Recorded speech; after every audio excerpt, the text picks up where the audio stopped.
Bienvenidos a TMT Conversaciones, a este ciclo especial sobre cuarentena. Hoy vamos a charlar con Gustavo Noriega, que es periodista, licenciado en Ciencias Biológicas. Se dedicó algún tiempo a las estadísticas, trabajó en el INDEC y hoy, por supuesto, es periodista. Gustavo, gracias por sumarte. ¿Qué haces, José? ¿Cómo estás? Gracias a vos. Gustavo, vos en las redes, en tu trabajo como periodista, solés hacer referencia a la Argentina anumérica.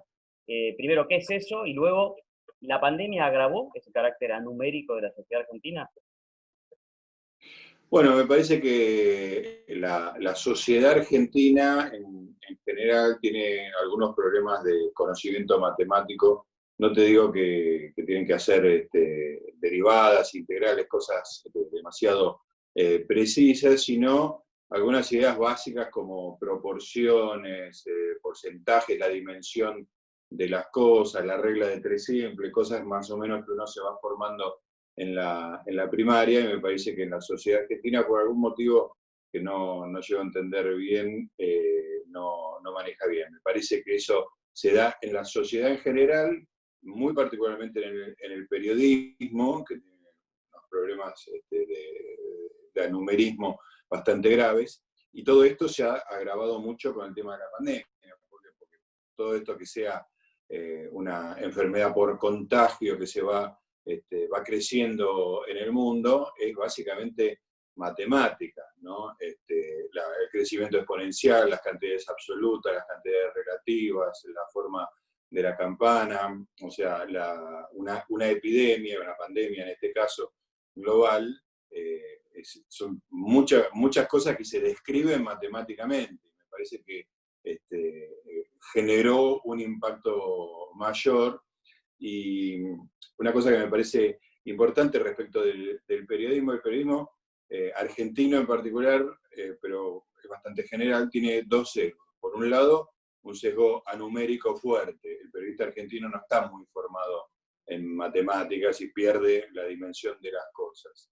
Y por otro lado, hay un sesgo natural, yo te diría que esto sí es bien global, hacia el sensacionalismo, hacia la noticia más impactante, que en general suele ser una noticia negativa. Así que la mezcla de las dos cosas dio una cobertura de la pandemia especialmente agravada en el sentido de informaciones no necesariamente inexactas, sino descontextualizadas, sin rigor, con muchos problemas con la cifra, con los valores absolutos, relativos, etc. Así que la pandemia agravó un estado de cosas general. Ahora, si uno no tiene las herramientas para conocer y comprender, no las tiene para explicar tampoco, y eso en este contexto y en la profesión periodística puede ser especialmente grave, digamos. Bueno, es que buena parte del periodismo ha elegido la idea de explicar por la de juzgar. Entonces, sin tener un poco de idea de lo que se estaba en juego, estoy hablando mucho del periodismo de televisión, ¿no? Que está muy en el borde entre el periodismo y el show, pero lo cierto es que son canales de noticias que transmiten 24/7, así que evidentemente son la fuente de información más continua que tiene la ciudadanía argentina, pero lo que ha sucedido es justamente eso. De repente han encontrado el surfer, Sarita, que salía a tomar el sol, la gente que sale a correr, sin tener dimensión de las cosas y creyendo que la misión del periodismo era juzgar al surfer, juzgar a Sarita, a quienes hicieron el baby shower en Necochea, una cosa moralista que ignora lo básico del periodismo, que es primero dar cuenta de los hechos y después buscarle alguna explicación a los hechos. No está dentro del job description de un periodista juzgar moralmente a los protagonistas de los hechos. Ahora, esta suerte de pelea de nuestra profesión con los números es solamente desconocimiento, digamos, la falta de formación, que se resolvería relativamente fácil estudiando un poco, o también hay una cuestión medio de desprecio, digamos, por los números, por el dato, por estas operaciones simples que vos definías al principio. En el discurso público me parece que predominan dos cosas que están reñidas con los datos, ¿no? En el discurso de cierta intelectualidad está la idea de las humanidades, de las ciencias sociales, que les importa básicamente el discurso más que los hechos, ¿no? Ese apartamiento de la idea de verificar un dato de la realidad, tiene que, bueno, es muy complicado, pero tiene que ver con un discurso que viene de la Europa continental, sobre todo en la segunda mitad del siglo XX, y que, bueno, rompió con toda una tradición occidental muy fuerte acerca del registro de los datos. En el caso del periodismo, lo que se mezcla, la ida a un lugar seguro por ignorancia en las matemáticas, es ir al lugar emocional.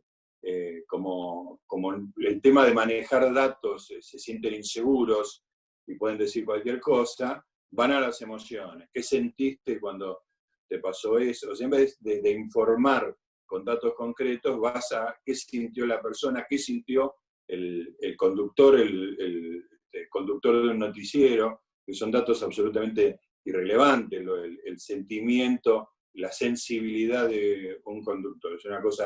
Es un dato que no nos debería importar. Entonces me parece que se juegan en esas dos vertientes. ¿Y los políticos, a juzgar por algunos de los gráficos que mostró el presidente en alguna de las conferencias, tampoco se llevan tan bien con los números?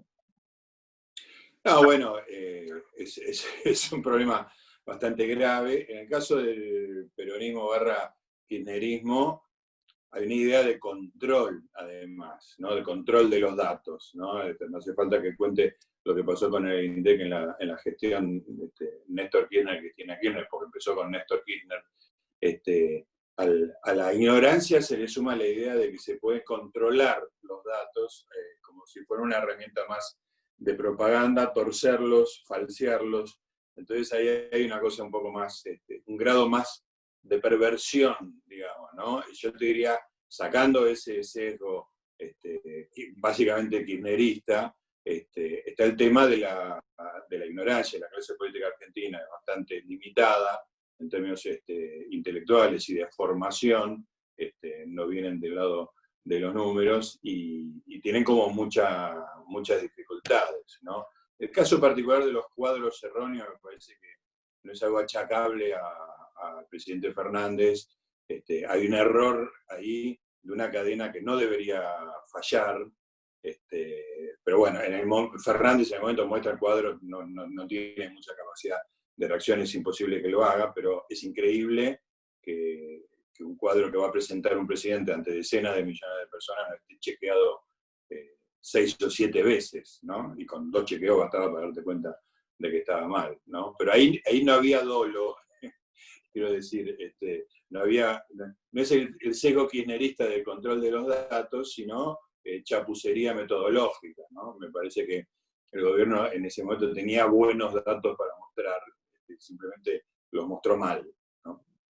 Y del otro lado tenemos a la sociedad, ¿no? En su conjunto, promedio, de nuestra sociedad argentina, que probablemente tampoco se detenga mucho en la corrección de los datos. No sé, imagino en estos graphs que a veces captura de pantallas de graphs televisivos con billones, trillones, miles de millones que finalmente que son erróneos por lo que están tratando de reflejar y nadie de golpe se detiene a dimensionar esto que vos decías al principio. También hay una responsabilidad del lado de la sociedad. En todo caso, esa sociedad es consciente de eso, lo puede resolver, por dónde pasa la solución.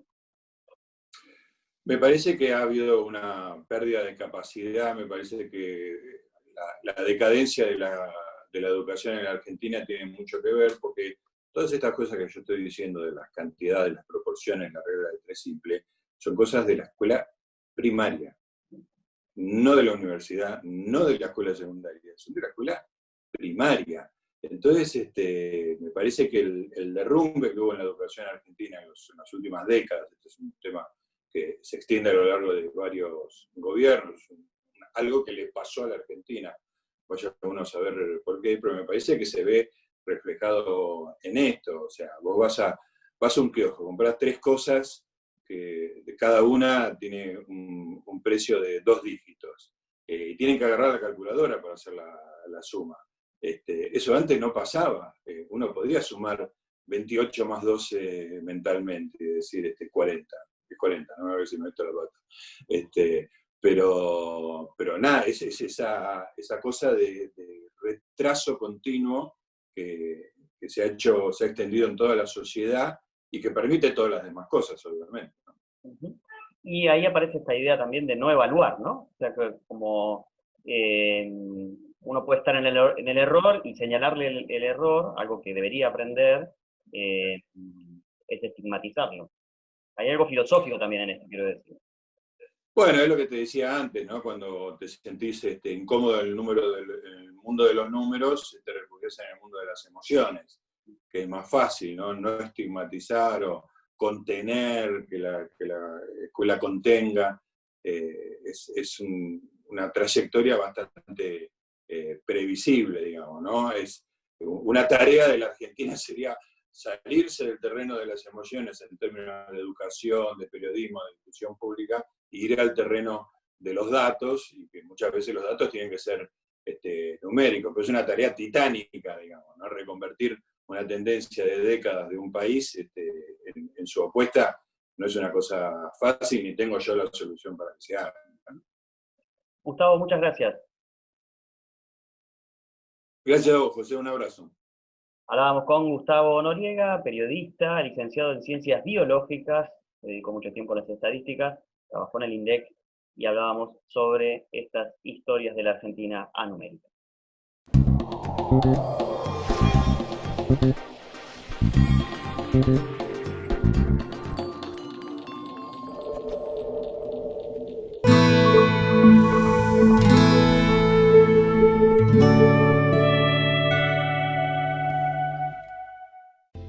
Encontrá tu factura de Cablevisión Fibertel o personal en cablevisionfibertel.com.ar/yo pago en casa. Pagala con tu tarjeta de crédito o débito y si te adherís al débito automático tenés importantes descuentos. Personal Fibertel y Cablevisión.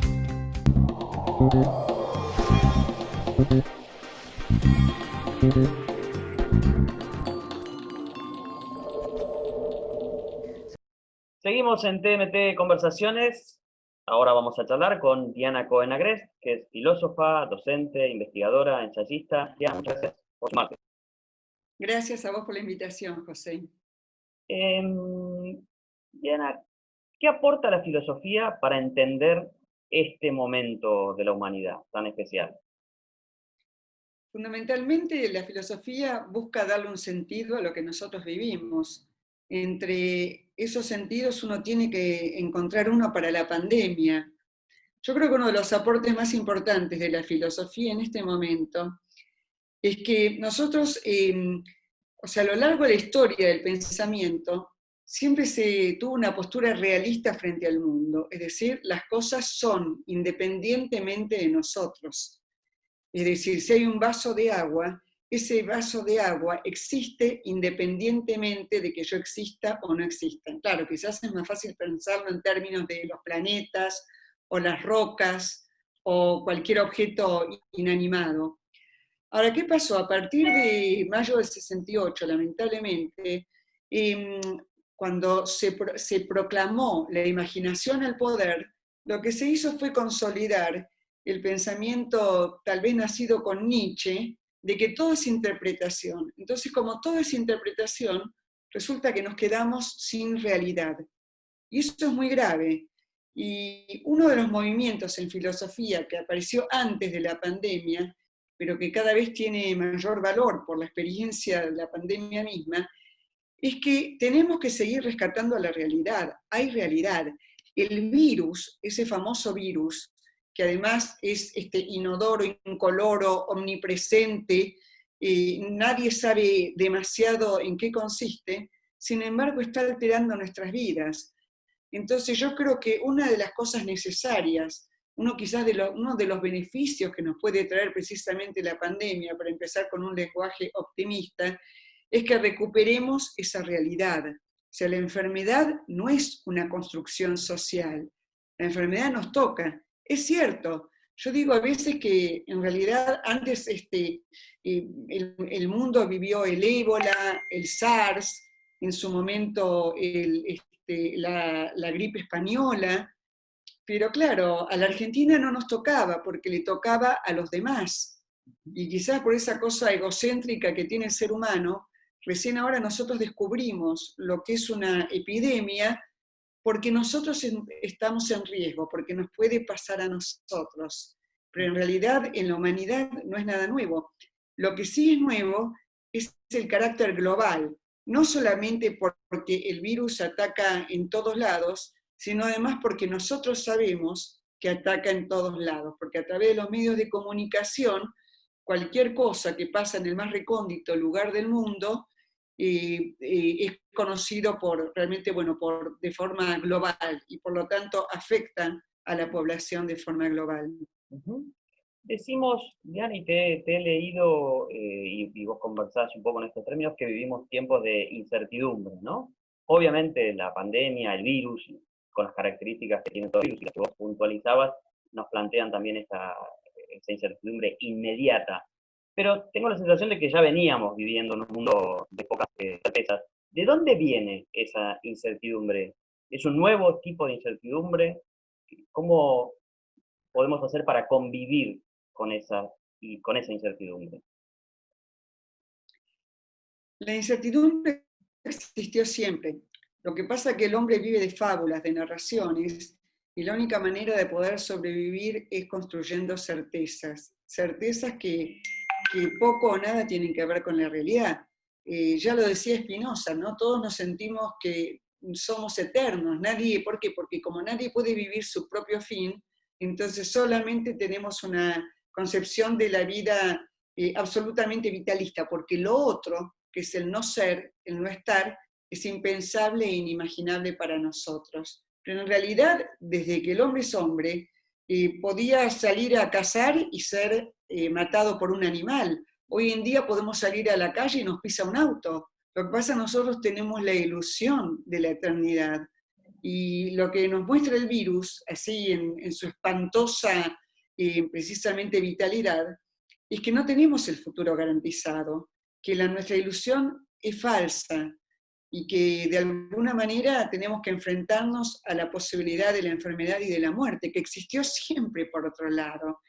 Es como que nosotros vivimos autoengañándonos, y no está mal, porque si no sería muy difícil sobrevivir.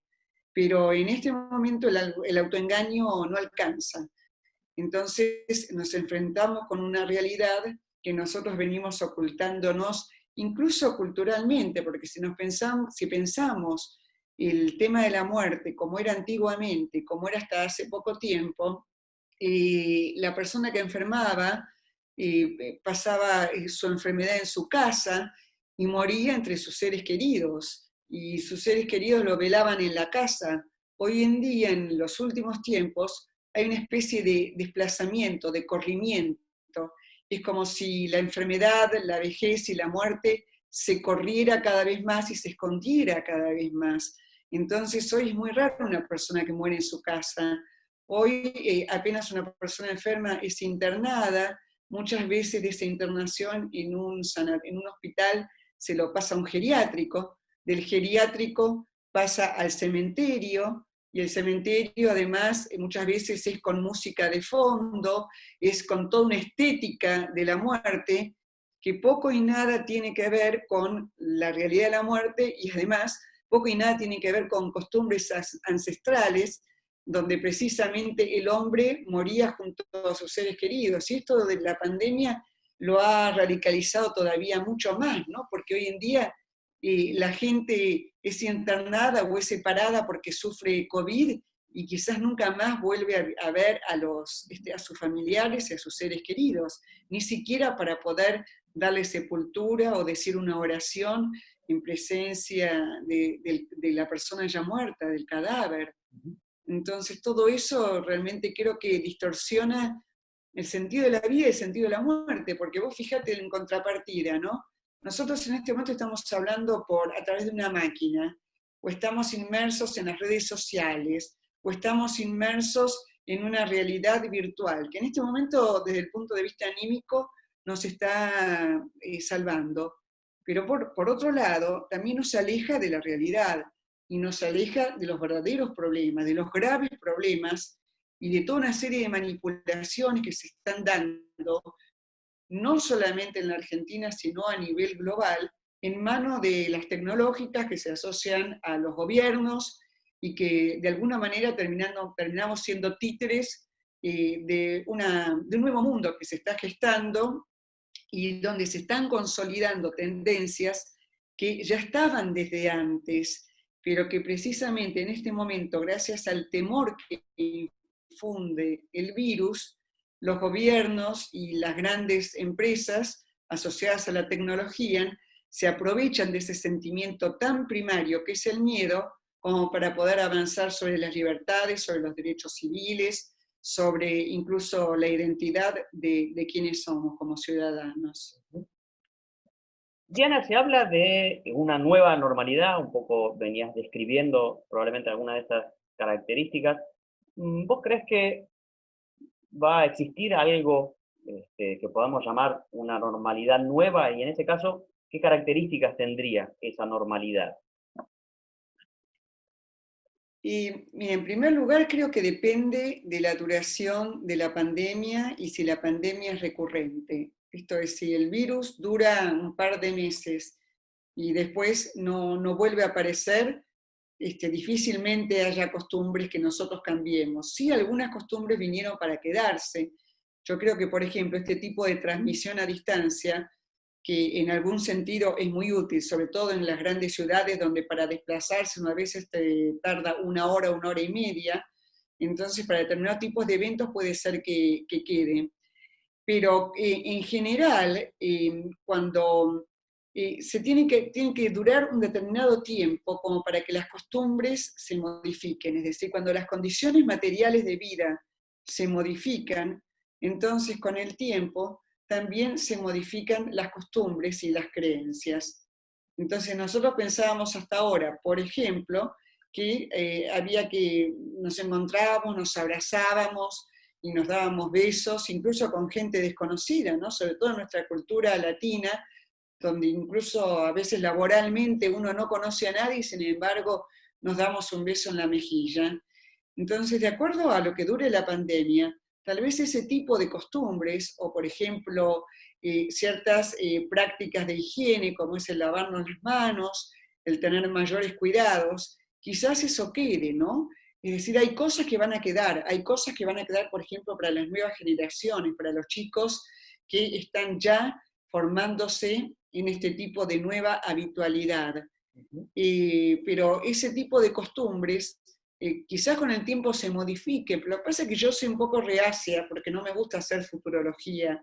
Yo creo que nosotros no podemos pensar en un futuro que todavía no llegó, pero sí creo que se van a consolidar ciertas prácticas que ya estaban desde antes. Eso sí, o sea, creo que hay un aprovechamiento de la pandemia para poder instalar ciertas prácticas que existían, pero en un determinado contexto y que ahora se están amplificando. Por ejemplo, recién estaba leyendo que, por ejemplo, creció muchísimo la pornografía infantil.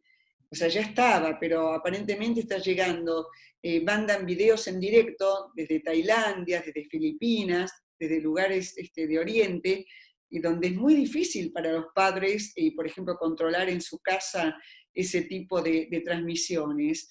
O, por ejemplo, también estaba leyendo que en Corea las pulseras que se ponen para los presos se están poniendo a las personas para poder controlar a la gente que tiene COVID. O sea, en lugar de los presos se lo ponen a los infectados. En la Argentina es al revés, precisamente se saca la pulsera de los presos, pero bueno, sabemos que en Argentina siempre, como decía Elena Walsh, es un mundo del revés. Pero vos fíjate que el autoritarismo se da indirectamente, es decir, en Taiwán el autoritarismo se da con la gente que está enferma, es decir, con la gente que tuvo la desgracia de enfermarse. En cambio, en la Argentina ese autoritarismo se da a favor de la gente que delinque. Te voy a hacer una observación. Nosotros durante un mes, prácticamente en la Argentina, no hubo delito. Desde que largaron a casi 3.000 presos a la calle, el incremento del delito es cada vez mayor. Entonces, esa no es una medida gratuita, ni es una medida sanitaria, porque en realidad esos presos generalmente no van a su domicilio, y si van a su domicilio, en realidad el lugar donde menos gente enferma hay es precisamente en los hogares, entonces, o en la cárcel incluso, donde prácticamente no hubo COVID. Entonces, ¿por qué traigo este tema que en mí es recurrente? Porque una vez más tenemos que tomar conciencia de que hay una manipulación por parte de los gobiernos, que se da tanto en Corea como puede darse en Estados Unidos, pero también en la Argentina, y entre tantas manipulaciones. Diana, muchas gracias. No, gracias a vos. Muchas gracias. Estuvimos charlando con Diana Cohen Agrest, filósofa, investigadora, docente y ensayista. Hasta la próxima.